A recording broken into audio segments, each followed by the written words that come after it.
గారు, రాష్ట్ర మహిళా కన్వీనర్ డాక్టర్ శీతల్ గారు, అలాగే భీమిలి ఇన్ఛార్జ్ నిమ్మకాయల భాస్కర్ అందరూ కూడా ఈరోజు మా కమిటీతో మాట్లాడారు. అలాగే ఈ సమావేశంలోని ఆంధ్రప్రదేశ్లో ఆమ్ ఆద్మీ పార్టీని ఎలా అభివృద్ధి చేయాలి, అలాగే రాబోయే స్థానిక సంస్థల ఎన్నికల్లో ఎలా వెళ్ళాలి అన్నదాన్ని మేము చర్చించుకోవడం కోసం రాష్ట్ర వ్యాప్తంగా కూడా ఉన్న నాయకులు ఇక్కడికి రావడం జరిగింది. ఈ కార్యక్రమం మీద మన్నాయుడు గారు ఢిల్లీ నుంచి సందేశాన్ని తెలియజేస్తారు. ధన్యవాదాలు. నమస్కారం.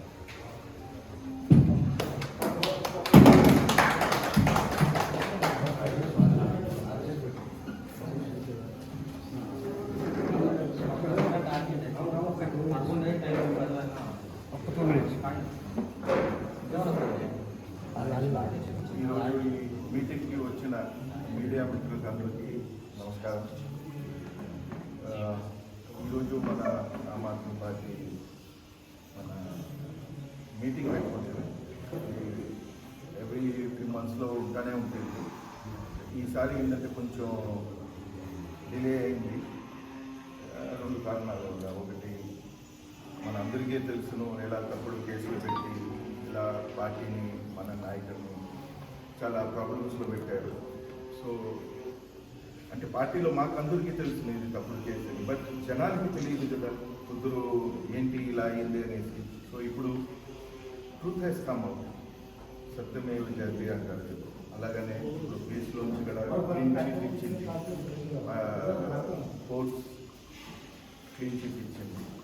దానికి తర్వాత పార్టీలో కూడా మోటివేషన్ అనేది పెరిగింది. ఎందుకంటే ఇప్పుడు మాకు కంటిన్యూస్ నిన్న కూడా మన వరప్రసాద్ గారు, రమేష్ గారు, శీతల్ గారు, మన బాలు గారు, మన చలపతి గారు అందరూ ఏం చెప్తున్నారంటే నాకు కంటిన్యూస్లీ కాల్స్ వస్తున్నాయి, సార్ మేము పార్టీలో జాయిన్ అవ్వాలని. ఈరోజు కూడా చాలా మనుషులు వస్తున్నారు to join the party. So one is this, ఈ ఒక పాయింట్. రెండోది, ఇప్పుడు రాబోయే ఒక లోకల్ బాడీ ఎలక్షన్స్లో ఎలా మనం ప్రిపేర్ అవ్వాలా, మన స్ట్రాటజీ ఎలా ఉండాలా, సో దాని గురించి చర్చ చేసుకునేదానికి ఈరోజు ఈ మీటింగ్ ముఖ్య కారణం. అలాగనే కొన్ని ఏరియాస్లో మన ఆర్గనైజేషన్ని ఎలా స్ట్రెంగ్తన్ చేయాలి అండ్ దాని తర్వాత ఎలా మనం ఇంకా ముందుకు వెళ్ళాలని సో ఈ మీటింగ్ రోజు మనం పెట్టుకుంటే మీరు అందరూ వచ్చిన దానికి మీ అందరికీ ధన్యవాదాలు. Thank you very much. ఆంధ్రప్రదేశ్లోనే మీరు ఈ పార్టీ పెట్టడానికి కారణం? ఆంధ్రప్రదేశ్లోనే కాదు, ఆల్ ఓవర్ ఇండియాలోనే ఈ పార్టీ ఉంది. అవును, ఇక్కడ ఎందుకు ప్రత్యేకంగా మీరు ఈ రాష్ట్రంలో కూడా ఎందుకు నేను నేషనల్ పార్టీ. ఏం చేద్దామని అనుకున్నారు? ఏం చేద్దామంటే మన అందరికీ తెలుసు Aam Aadmi Party ideology is different from other parties. So it is లేదు కదా, ఢిల్లీలో మీరు చేసింది ఇక్కడ జనాలు తెలియదు. సో ఏం చేద్దాం అనుకుంటారు జనాలు? ఢిల్లీలో చేసేదే, పంజాబ్లో చేసేదే ఇక్కడ కూడా చేయాలనుకుంటున్నాం. ఏం చేద్దాం? స్కూల్స్ ఎడ్యుకేషన్లో, హెల్త్లో ఒక ట్రాన్స్పరెన్సీ, అంటే ఒక గవర్నమెంట్ అనేది దాంట్లో ఒక ట్రాన్స్పరెన్సీ అనేది ఉండాలి, ఆనెస్టీతో నడపాలని. అదే కోరిక, అక్కడ అదే కోరిక. ఇక్కడికి వచ్చామంటే ఇక్కడ కూడా అదే కోరిక. సార్, ఆంధ్రాలో మొత్తం అన్ని నియోజకవర్గాల్లో కూడా పోటీ చేస్తారు. అది ఇప్పుడు చెప్పడం వల్ల సార్ కోర్ మీటింగ్ అవుతా ఉంది. అదంతా ఒకసారి మాట్లాడి ఎక్కడ మా స్ట్రెంగ్త్ ఉందో అది కూడా, అంటే జస్ట్ అంతా చోటల్లో నిలవాలని కాదు. సో డెఫినెట్లీ మా స్ట్రెంగ్త్ ఎక్కడ ఉందో అది చూసుకుంటాము. లేకపోతే ఎక్కడ ఏదన్నా కొత్త వాళ్ళు వస్తే, ఎందుకంటే కొత్త జాయినింగ్స్ కూడా వస్తున్నాయి. సో ఇప్పుడు చెప్పేది కొంచెం కష్టం అవుతుంది. So maybe in the latest stage గతంలో కూడా ఆమ్ ఆద్మీ పార్టీ ఆంధ్రాలో పోటీ చేసింది సార్. సో అదేమైనా, అంటే ఆ ఓటమికి గల కారణాలు దృష్టిలో పెట్టుకొని మళ్ళీ ఇప్పుడు ఏమైనా మీరు? ఖచ్చితంగా చూస్తాము. బట్ ఆ రోజులో ఈ రోజులో చాలా డిఫరెన్స్ ఉందండి. ఆ రోజులో చేసామంటే ఆ రోజు ఎక్కడ మన పార్టీ ఢిల్లీలో కూడా అది it was a debut. So ఈరోజు పంజాబ్లో మనకి ఉన్నారు, ఇప్పుడు కేరళలో చూశారు మీరు, కేరళలో కూడా మాకు ఎలక్టివ్ రిప్రజెంటేటివ్స్ ఉన్నారు. లోకల్ ఎలక్షన్లో గెలిచాము. సో దానివల్ల ఇప్పుడు అసెంబ్లీ ఎలక్షన్స్ కూడా పెట్టుకుంటున్నాము, అక్కడ కూడా చేస్తున్నాము. అలాగనే గోవా చూడండి, గుజరాత్ చూడండి. గుజరాత్ అంటే బీజేపీ బ్యాస్టియన్ అంటారు, మంచిమౌట్ అంటారు. సో అలాంటి చోటల్లోనే మనకి ఇప్పుడు బై ఎలక్షన్స్లో 17,000 ఓట్స్ 17,000 ఓట్స్తో గెలిచారంటే it is not a small victory for MLA election. So ప్రతి చోట్ల మనం స్ప్రెడ్ అవుతున్నాం. సో ఆ విధంగా మనం ఆంధ్రప్రదేశ్లో కూడా స్ప్రెడ్ అవ్వాలనేసి వస్తున్నాం. మాజీ ముఖ్యమంత్రి కిరణ్ కుమార్ రెడ్డి గారు పార్టీ నుంచి అంటే వెళ్ళిపోయారు కదా సార్, దాని గురించి ఏమన్నా సార్ దాని గురించి కిరణ్ కుమార్ రెడ్డి గారు అంటే మాజీ ముఖ్యమంత్రి నాకు తెలుసు, బాగా తెలుసు సార్. ఆయన కాంగ్రెస్లోనే ఉన్నారు దీనికి ముందు, తెలుసును. బట్ అవర్ కన్సర్న్ ఇస్ మన ఇది బీహార్ స్టేట్లో ఏపీ కంటే ఒక ప్రత్యేకత ఉంది. అంటే ప్రధాన పార్టీలు అనేవి రెండే ఉన్నాయి మెజారిటీ. దాని మీరు ఎంతవరకు సక్సెస్ చేయగలుగుతున్నారు? మళ్ళీ చెప్తారా? ఏపీలో రెండే ప్రధాన పార్టీలు ఉన్నాయి, వైఎస్ఆర్సీపీ, టీడీపీ. కానీ మీరు ఎంతవరకు సక్సెస్ అవ్వాలి? ఢిల్లీలో స్టార్ట్ చేసినప్పుడు అక్కడక్కడ రెండే మెయిన్ పార్టీస్ ఉన్నాయి, బీజేపీ అండ్ కాంగ్రెస్ వస్తే. పంజాబ్లో కూడా అప్పుడు అంటే అకాలీదళ్ ఉన్నింది. సో బట్ మెయిన్ పార్టీస్ ఏంటంటే అకాలీదళ్ అండ్ బీజేపీ. అప్పుడు ఈ రోజు కూడా బీజేపీ ఏం లేదు, Akali Dal and Congress were the two main parties in Punjab. So ఈరోజు మనం అక్కడ కూడా ఉన్నాం. సో డెఫినెట్లీ జనాలకి అర్థం అవుతా ఉంది. సో ఆల్టర్నేట్ అనేది అంటే నిజం, అంటే ట్రూత్ ఈ రోజు రేపుకి ఖచ్చితంగా బయటకు వస్తుంది, జనాలకి తెలుస్తుంది. సో జనాలు ఇష్టపడుతున్నారు పార్టీని. ఇక్కడ నుంచి మెయిల్స్ వస్తున్నాయి నాకు ఢిల్లీకి, సార్ మేము పార్టీ జాయిన్ అవ్వాలి సార్, మేము ఇంత సంవత్సరాలుగా ఫలానా పార్టీలో ఉంటే ఇది మా పోస్టు అనేసి. So that is a good sign. Sir ఈ రోజు ఇందాక మనకి ఇక్కడ రెండు పార్టీలు, యాక్చువల్గా మీరు వైఎస్ఆర్సీపీ, టీడీపీ రెండు పార్టీలు ఉన్నాయంటున్నారు. రెండు పార్టీలు లేవు, ఒకటే పార్టీ బీజేపీ అంబ్రెల్లా కింద పనిచేస్తున్నాయి ఇవన్నీ కూడా, ఇంక్లూడింగ్ విత్ జనసేన. నిజంగా చెప్పాలంటే ఈరోజు ఆంధ్రప్రదేశ్లో వ్యాక్యూమ్ ఉంది. బీజేపీని వ్యతిరేకించే ఓటు వేయడానికి పార్టీ లేదు ఈరోజు. అందుకు ఆమ్ ఆద్మీ పార్టీకి ఆంధ్రప్రదేశ్లో ఖచ్చితంగా స్థానం ఉంది. మీరు వైఎస్ఆర్సీపీతో వెళ్ళాలనుకుంటున్నారా? ఇప్పుడు బీజేపీ, జనసేన, తెలుగుదేశం జతకట్టినట్టు వైఎస్ఆర్సీపీ సింగిల్ గా ఉంది కాబట్టి వీళ్ళతో జతకట్టి వీళ్ళు మీరు పోటీ చేయాలనుకుంటున్నారు. మీరు చూస్తే వైఎస్ఆర్సీపీ కూడా బీజేపీ కింద ఉంది, అదే వేరేగా లేదు. దాన్ని మీరు గుర్తుపట్టట్లేదు, అవన్నీ ఒకటే. ఈ రోజు ఆంధ్రప్రదేశ్లో వేరే పార్టీ లేదు, బీజేపీ కిందే వైసీపీ, టీడీపీ, జనసేన కూడా ఉన్నాయి. మీరు ఒంటరిగా పోటీ చేస్తారా?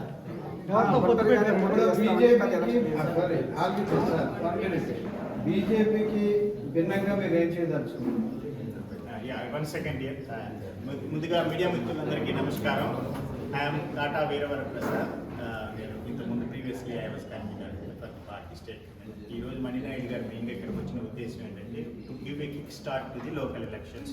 ఇప్పుడు మనం ప్రజాస్వామ్య వ్యవస్థలో ఆంధ్రప్రదేశ్ రాష్ట్రంలో ఆమ్ ఆద్మీ పార్టీ నేషనల్ పార్టీగా గుర్తింపు పొందినప్పుడు ఆంధ్రప్రదేశ్ ప్రజలకు కూడా ఒక అవకాశం ఇవ్వాలి కదా. ఒక పార్టీని ఇది ఒక ఆనెస్ట్ గవర్నెన్స్ ఇస్తూ పేదవాళ్ళకి, మధ్యతరగతి వర్గాలకి అన్ని రకాలుగా పనిచేస్తుంటేనే కదా ఢిల్లీలో కానీ పంజాబ్లో కానీ ఈ పార్టీ సక్సెస్ అయింది. ఇంకా కొన్ని రాష్ట్రాల్లో we got few seats also. Andhra Pradesh రాష్ట్రంలో యాక్చువల్గా చూస్తే దక్షిణాదిలో ఇక్కడ పొలిటికల్ వ్యాక్యూమ్ ఉంది. ఇక్కడంతా కూడా వారసత్వ పార్టీలే రూల్ చేస్తున్నాయి, అవునా కదా? మీకు తెలుసు కదా, ఎన్టీ రామారావు గారు పార్టీ పెట్టిన పార్టీని వాళ్ళ అల్లుడు గారు నడిపిస్తున్నాడు, రాజశేఖర రెడ్డి గారు పెట్టుకున్న పార్టీ ఒకటి. ఈ పార్టీని ప్రజలు చూసి విసిగిపోయారు. ఆఖరికి జగన్మోహన్ రెడ్డికి కూడా ఒక అవకాశం ఇస్తే ఆయన ఆకాశాన్ని పెట్టిన ఆంధ్రప్రదేశ్ ప్రజలు ఎప్పుడు కూడా ప్రత్యామ్నాయ రాజకీయాలకి స్వాగతం చెప్తారు. అది మనకి 40 సంవత్సరాల కింద తెలుగుదేశం పార్టీ పెట్టినప్పుడు రుజువైంది. తర్వాత జగన్మోహన్ రెడ్డి పెట్టినప్పుడు రామారావు గారి కన్నా ఎక్కువ సీట్లు, ఓట్లు వచ్చాయి. ఎందుకు? ప్రజలు ఒక ప్రత్యామ్నాయ రాజకీయాన్ని ఆంధ్రప్రదేశ్ రాష్ట్రంలో ఆంధ్రప్రదేశ్ పౌరులు కోరుకుంటున్నారు చాలా స్ట్రాంగ్గా. ఆయనకి అంత హోప్ తోటి 151 సీట్లు ఇచ్చారు ఆయనకి. ఇచ్చినప్పుడు ఆయన ఆ హోప్ని నిలబెట్టుకోలేకపోయారు జగన్మోహన్ రెడ్డి గారు. సో పీపుల్ చూశారు. ఇప్పుడు ప్రస్తుతం చంద్రబాబు నాయుడు విడిపోయిన రాష్ట్రానికి అనుభవజ్ఞుడని 3వ సారి అంతకుముందు సీఎం చేశారు 14-19 మధ్య. తర్వాత మళ్ళీ జగన్మోహన్ రెడ్డి ఫెయిల్ అయ్యేసరికి మళ్ళీ ఇంకోటి ప్రజలు వెతుక్కుంటున్నారు. ఇప్పుడు వీళ్ళు ఈసారి 3 కూటమిగా వచ్చారు. సో ఇప్పుడు ప్రస్తుతం ఆంధ్రప్రదేశ్లో ఉన్నది 3 పార్టీల కూటమి. భారతీయ జనతా పార్టీ ఉంది, సినిమా నటుడు పెట్టినటువంటి పవన్ కళ్యాణ్ పార్టీ ఉంది, పాత 40 సంవత్సరాల ఇండస్ట్రీ చంద్రబాబు పార్టీ ఉంది. ఈ పార్టీ 2 సంవత్సరాల నుంచి పరిపాలన ఉంది. ఆమ్ ఆద్మీ పార్టీ అనేది మేము 2014లో పోటీ చేశాం సార్. ఆ తర్వాత మళ్ళీ పోటీ చేయలేదు. 14లో చేసింది ఒక డెబ్యూ. ఆ పార్టీ ప్రథమంగా దేశమంతా పోటీ చేస్తూ 14 లోక్సభలో పోటీ చేసాం. లోక్సభలో పోటీ చేసినప్పుడు ఆంధ్రప్రదేశ్, ఒరిస్సా 2 రాష్ట్రాలే అసెంబ్లీ కూడా జరుగుతున్నాయి అప్పుడు ఎలక్షన్స్. సో లోక్సభ మేము నిలబెట్టాం దేశమంతా. పెట్టినప్పుడు ఇక్కడ అసెంబ్లీ కూడా జరుగుతున్నాయి కాబట్టి ఖచ్చితంగా లోక్సభకి మనం ఉన్నప్పుడు అసెంబ్లీ కూడా మన క్యాండిడేట్ ఉండాలనే ఉద్దేశం అసెంబ్లీ పోటీ చేసాం. ఆ తర్వాత ఈ రోజు వరకు మేము పోటీలో పెట్టలేదు. ఎందుకంటే మా కాన్సన్ట్రేషన్ ముందుగా మనం ఎక్కడైతే ఉన్నామో స్ట్రాంగ్గా అక్కడ చేసి తర్వాత దక్షిణాది రాష్ట్రాలకు వద్దాం అనుకుంటున్నాం. దక్షిణాది రాష్ట్రాల్లో ప్రప్రథమంగా ఇప్పుడు ఆంధ్రప్రదేశ్ ప్రజలు ఒక స్ట్రాంగ్ ఆల్టర్నేటివ్ వాళ్ళు కోరుకుంటున్నారు. ఇప్పుడు చంద్రబాబుని విడిపోయిన రాష్ట్రం కూడా 2 సార్లు సీఎంగా చూసేసింది. సో ఆయనతో ఉన్న పవన్ కళ్యాణ్ని చూస్తున్నారు, బీజేపీని ఆల్రెడీ చూస్తున్నారు దేశం అంతా, జగన్మోహన్ రెడ్డిని చూశారు. సో ప్రత్యామ్నాయ ఒక రాజకీయ శక్తిగా ఆంధ్రప్రదేశ్లో ఆమ్ ఆద్మీ పార్టీకి ఒక వైట్ పేపర్ లాంటి పార్టీకి ఎదగడానికి అవకాశాలు ఇక్కడ మెండుగా ఉన్నాయా లేవా? మెండుగా ఉన్నాయి. సో ఒక కిక్ స్టార్ట్ ఇవ్వడానికి ఆమ్ ఆద్మీ పార్టీ ముందడుగు అని రాసుకోండి. ఇవాళ నుంచి ఆమ్ ఆద్మీ పార్టీ ఆంధ్రప్రదేశ్లో ముందడుగు వేస్తుంది లోకల్ ఎలక్షన్స్ తోటి. లోకల్ ఎలక్షన్స్లోనే మాకు డైనమిక్ స్ట్రాంగ్ లీడర్షిప్ ఎమర్జ్ అవుతుంది లోకల్ ఎలక్షన్స్లో. So we are going to contest all the local elections. కానీ ప్రాబబుల్ సూటబుల్ ఆమ్ ఆద్మీ పార్టీకి సూటబుల్ అయ్యే క్యాండిడేట్ అయితేనే పెడతాం, ఎవరిని పెడితే వాళ్ళని పెట్టాం. సో మా పార్టీ ఐడియాలజీకి పనికొచ్చే వ్యక్తి ప్రతి చోట ఉన్నారు. వాళ్ళని మేము రమ్మని ఆహ్వానించడానికే వాళ్ళ మణినాయుడు గారు వచ్చారు. సో ఆమ్ ఆద్మీ పార్టీ ఇప్పుడు రాబోయే 4-5-6 నెలల్లో వచ్చే లోకల్ ఎలక్షన్స్ ద్వారా ఇక్కడ జెండా పాతబోతుంది. ఒక్క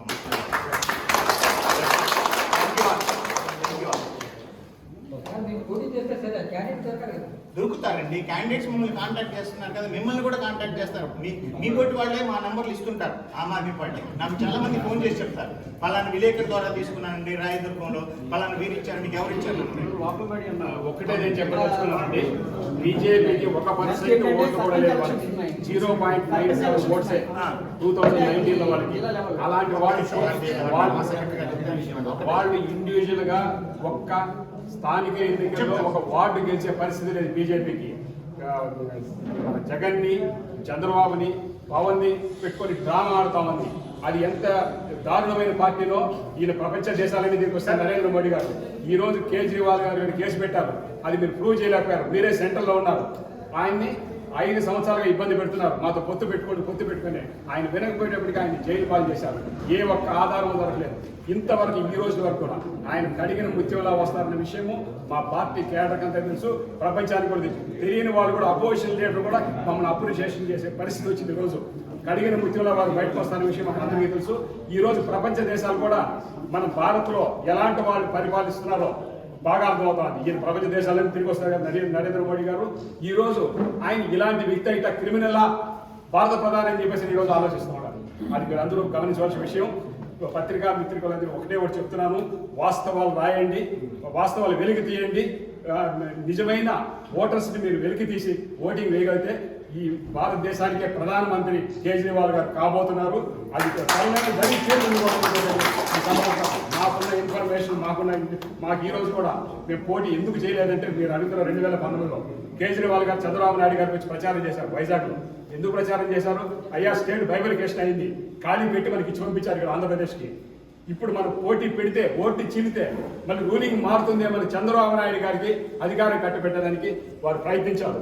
కానీ ఆ విశ్వాసం చంద్రబాబు నాయుడు గారికి, తెలుగుదేశానికి లేదు, రాదు కూడా. విశ్వాసం కాదు చంద్రబాబు నాయుడు చెప్పాలంటే. అరవింద్ కేజ్రీవాల్ గారిని ఎవరు తప్పుపట్టి ఫ్యూచర్లో కూడా సరే ఆయన అవినీతి చేస్తే దేశమంతా అవినీతి చేసినట్లే కాదు. ఆయన నిజాయితీ పరుడు, ఎప్పటికీ వారి నాయకత్వం చిరకాలం వర్ధిల్లుతుంది. ప్రతి ఒక్కరూ ఒక కేజ్రీవాల్ వేసి విజృంభించబోతున్నాం. స్థానిక ఎన్నికల్లో మా సత్తా చాటబోతున్నాం. రాబోయే 2029 ఎన్నికల్లో మీరు పొత్తులు అంటున్నారు, పొత్తులు అనేది పక్కన పెట్టండి. మేము ఇండివిజువల్గానే అన్ని స్థానాలు పోటీ చేసేదానికే ప్రయత్నిస్తున్నాం. సాయశక్తుల నా ఏజ్ 64 సంవత్సరాలు అయినా కూడా ఒక సైనికుడిలాగా పోరాడదలుచుకొని అదేవిధంగా ప్రతి ఒక్కరు ఒక్కొక్కరు కేజ్రీవాల్ లాగా తయారవుతున్నాం. మేము అందులో అనుమానం లేదు. జైల్లో పెడతారా, మమ్మల్ని చంపుతారా, కొడతారా, ఏం చేస్తారో చేయండి, మీ ఇష్టం. కానీ వెనకడుగు వేసే ప్రసక్తి లేదు. ఖచ్చితంగా 2029లో ఆమ్ ఆద్మీ పార్టీ జెండా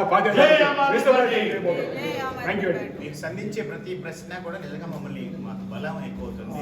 మీరు వినలేని వారు మీరు ఇది అడుగుతున్నారు సార్ సమస్య. Definitely wheel answer all the questions sir. మీరు చెప్తారు. ఇప్పుడు లోకల్ బాడీ దీంట్లోకి వెళ్తున్నారు. అవును సార్. ఇప్పుడు ఏంటంటే గ్రేటర్ తాలూకి కార్పొరేషన్స్ ఉంటాయి లేదు తెలంగాణ, అంటే వైజాగ్ తెలంగాణలో ఇక్కడ కూడా ఎలక్షన్స్ అవుతున్నాయి. దాంట్లో ఎలా వెళ్తారు మీరు? సర్పంచ్ ఎలక్షన్స్లో కూడా ఖచ్చితంగా మీకు ఒక విషయం, మీకు కూడా మీడియా మిత్రులకు తెలుసు, ఆంధ్రప్రదేశ్ ఎక్కడైనా ఎలక్టరల్ బ్యాలెట్ పేపర్లో Aam Aadmi Party national party, first national party candidate ఉంటాడు, తర్వాత స్టేట్ రికగ్నైజ్డ్ పార్టీస్, తర్వాత రిజిస్టర్డ్ పార్టీస్. మీకు పాంప్లెట్లో బ్యాలెట్ పేపర్లో మొట్టమొదటిగా ఆమ్ ఆద్మీ పార్టీ వ్యక్తే ఉంటారు. సో మీకు రేపు పొద్దున ఈ పార్టీకి కూడా క్రెడిబిలిటీ ఉంది. మాకు luckily we have run the top position. నాది 6 నెంబర్ సీరియల్ 7-16 అని చెప్పుకోవాల్సిన పని. సో మా దగ్గరికి వచ్చే క్యాండిడేట్ ఎటువంటి క్యాండిడేట్ని మేము పెడతామని అతను మీ అందరికీ బ్యాలెట్ పేపర్లో మొట్టమొదటి పేరులో కనిపిస్తాడు. సో అతని వ్యక్తిగత జీవితంలో కూడా అతను నంబర్ 1గా ఉండే వాళ్ళనే మేము పెడతామండి. వాళ్ళకు ఒక అవకాశం బట్టి చాలా మంది అనుకుంటున్నారు ఇటువంటి పార్టీలో పోటీ చేయాలి, ఆమ్ ఆద్మీ పార్టీలో పోటీ చేయాలనే అవకాశం కోసం ఎంతో మంది ఉన్నారు. వాళ్ళల్లో మేము చూసి బెస్ట్ పర్సన్ పెడతాం. వారి ద్వారా మాకు రేపొద్దున రాబోయే 2 సంవత్సరాలు 3 సంవత్సరాల తర్వాత వచ్చే నేషనల్ ఎలక్షన్స్ కానీ స్టేట్ జనరల్ ఎలక్షన్స్లో కానీ మాకు వీరే రేపొద్దున మాకు ఎమ్మెల్యే క్యాండిడేట్ కూడా అవుతారు. So we will try. అందుకే మాకు పోటీ చేసేదానికి చాలా మంది పోటీలో ఉన్నారు. అవినీతి రహిత పార్టీ అని చెప్తున్నారు. అవునండి. ఎవరికి ఓట్లు అంటే ప్రాంతీయ పార్టీలు ఏం చేస్తారంటే ఏదో ఒకటి గిఫ్ట్ రూపంలోనో ఎలాగో ఇస్తారు. మరి మీరు జనంలోకి వెళ్ళేటప్పుడు ఏదో ఒకటి ఆశిస్తారు కదా. ఆశిస్తారని మనం జనాన్ని అంత తేలిగ్గా మాట్లాడొద్దు సార్. జనం మంచి పాలన కోరుకుంటారు. వాస్తవంగా వారిని తప్పుదోవ పట్టిస్తున్నారు ఈ పార్టీలు. వారిని తప్పుదోవ పట్టిస్తున్నారు ఈ పార్టీలు. ఢిల్లీలో ఏ విధమైన డబ్బులు ఇచ్చి రూలింగ్లోకి వచ్చాం 3 సార్లు. మీరు కూడా ఆలోచించండి. కనీసం మేము ఒక డ్రాప్ వాటర్ కూడా ఇవ్వలేదు. మీరు మందు బిచ్చలుడే గమనించారు. మొన్న జరిగిన ఎలక్షన్ అంటారా, నైతిక విజయం మాదే. మాకు ఓన్లీ 2% ఓట్స్, 2% ఓట్లు మాత్రం తేడాతో మాత్రం ఓడిపోలేదు. మీ సహాయ శక్తుల 20 రాష్ట్రాల ముఖ్యమంత్రులు, 209 ఎంపీలు, 40 మంది కేబినెట్ మినిస్టర్లు, నరేంద్ర మోడీ, అమిత్ షా ఇంతమంది చేసినా కూడా కేజ్రీవాల్ గారు 3000 చిల్లర ఓట్లతో మాత్రమే ఓడించగలిగారు. మీ సర్వశక్తి ఒక ఓటింగ్కి రానికుండా చేశారు. ఏజెంట్లు బ్లాక్మెయిల్ చేశారు. మీ విచ్చలవిడి అధికారాన్నంతా ఎందుకు మరి 3 సార్లు మీరు రాలేదండి? బీజేపీ గవర్నమెంట్ మరి 3 సార్లు కేజ్రీవాల్ గారు ఎందుకు? మీరన్నారు 2 ప్రధాన పార్టీ, ఈ ఒక పార్టీలా అండి? మేము సెంట్రల్ పార్టీతోనే ఢీకొన్నామండి, బీజేపీ కాంగ్రెస్తో ఢీకొన్నాము. మాకు ఈ పార్టీలో ఒక కౌంటింగ్ మాకు ప్రధాన పోటీలు కాదండి. అంటే ఒక్క ముక్కలో చెప్పాలంటే సార్, ప్రజలు ఆశించేది మంచి పరిపాలన. ఏ ఎలక్షన్ అయినా, అది లోకల్ ఎలక్షన్, అసెంబ్లీ ఎలక్షన్ రానే. కాకపోతే ఏంటంటే ఇక్కడ ఉన్న పార్టీలు వాళ్ళు ఎలాగో మంచి పాలన ఇవ్వలేరు కాబట్టి ఎవరు ఎక్కువ ఇస్తారని ఆశిస్తున్నారు. మేము చెప్పినట్టు మేము మంచి పాలన ఇచ్చే పార్టీ వచ్చిన రోజు ప్రజలు రెడీగా ఉన్నారు. వాళ్ళు ఇచ్చినా మాకే ఓటు వేస్తారు. ఇప్పుడు ఎందుకు మీరు పోటీ చేయలేదు, మమ్మల్ని క్వశ్చన్ చేస్తున్నారు ఎందుకు అంటే మాకు రకరకాల ఇబ్బందులు పెట్టారు. ఆ టైంలో మా నాయకుడు 4 నెలలుగా 153 రోజులు జైల్లో ఉండడము అంటే మాకు ఏడు ఉందనుకో, దాని గురించి ఖచ్చితంగా అది ఎలాంటి ఎఫ్ఐఆర్ నమోదు చేయకుండా కేజ్రీవాల్ ఒక సిక్కు సొత్తనేసి ప్రపంచవ్యాప్తంగా కొన్ని దేశాల్లో సిక్కులకే సపోర్ట్ చేస్తారు.